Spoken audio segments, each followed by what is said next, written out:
Very good morning students. Chapter 9 आतिथ्य मैंने आपको रीड करवा दिया। आज के क्वेश्चन आंसर देखिए।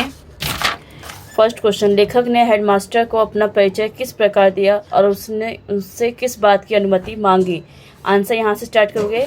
लेखक ने हेडमास्टर साहब को अपना परिचय इस प्रकार दिया, फर्स्ट पेज पे दिया कि मैं एक विद्यार्थी हूँ, ऐतिहासिक महत्व के स्थानों को देखने के विचार से पैदल यात्रा कर रहा हूँ और आज की रात अनुमति हो तो आपके यहाँ काटना चाहता हूँ। तो यहाँ से यहाँ तक आपका ये फर्स्ट आंसर है, नोट कर लो। उसके बाद है आपका सेकंड, लेखक को हेडमास्टर साहब से आशा के विपरीत कौन सा जवाब मिला और क्यों। तो सेकंड आंसर आपका यहाँ से है, आशा के ठीक विपरीत जवाब मिला, हरगिज़ नहीं, क्योंकि यहाँ आसपास कई चोरियाँ हो गई हैं, वे अपने घर किसी को नहीं ठहरने देते। तो यहाँ से यहाँ और फिर यहाँ से यहाँ, आपको ये सेकंड आंसर है, ये लिखना है। उसके बाद थर्ड देखिए, लेखक ने धर्मशाला का रास्ता दिखाने के लिए उसके साथ भेजे गए आदमी को वापस क्यों भेज दिया। तो आंसर भी यहीं से, लेखक ने धर्मशाला का रास्ता दिखाने के लिए उसके साथ भेजे गए आदमी को वापस भेज दिया क्योंकि, इसका आंसर ये रहा, क्योंकि थकावट के दुख से भी अधिक दर्द था मर्माहत अभिमान का। इसीलिए लेखक ने आदमी से किंचित रोष लहजे में कहा, जाओ तुम लौट जाओ, जो बीतेगी हम सहेंगे, धर्मशाला का रास्ता ढूंढ लेंगे। यहाँ से यहाँ तक थर्ड आंसर है, ठीक है। ये नहीं लिखना है, इसकी जगह ये लिखना है, इसलिए लेखक ने उस, ठीक है। उसके बाद क्वेश्चन नंबर 4 देखिए, लेखक द्वारा हेडमास्टर साहब के घर कैसे पहुँच गया।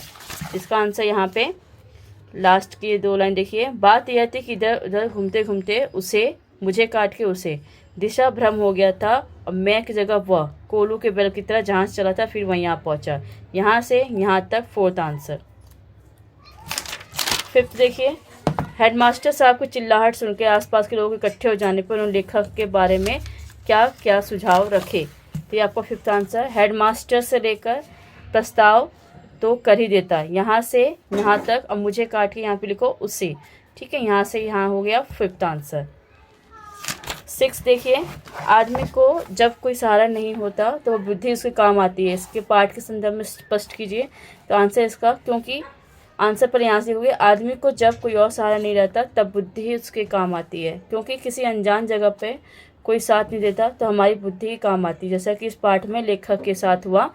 यहाँ इस कस्बे में कोई भी लेखक की सहायता करने को तैयार नहीं था, लेखक ने अपनी बुद्धि से ही काम लिया, ठीक है। तो ये आप सही से नोट कर लेना इसको। लेखक कस्बे में कोई यहाँ पे सहायता करने को तैयार नहीं था, लेखक ने अपनी बुद्धि से ही काम लिया। ये हो गया आपका 6 आंसर। 7 का देखिए, 7 का ये 5वां आंसर मैंने यहाँ नोट किया। यहाँ देखिए 7 का फर्स्ट क्वेश्चन नोट करना, ये फिर ये नोट करना, उन दिनों मुझ पर भूत सवार था। इसका आंसर ये रहा 7 का क।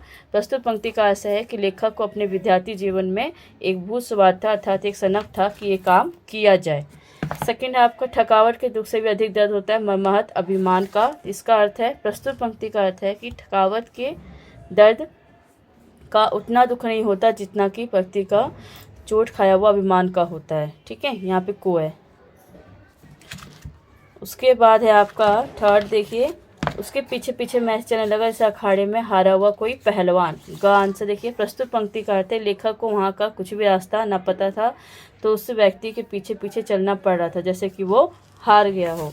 घा देखिए, हमें तो भिखमंगे के पास लेटने का जीवन में पहला अवसर था। इसका अर्थ है, प्रस्तुत पंक्ति का अर्थ है कि देर होने के कारण धर्मशाला बंद हो चुका था और लेखक को एक भिखमंगे के साथ रहना पड़ा, ठीक।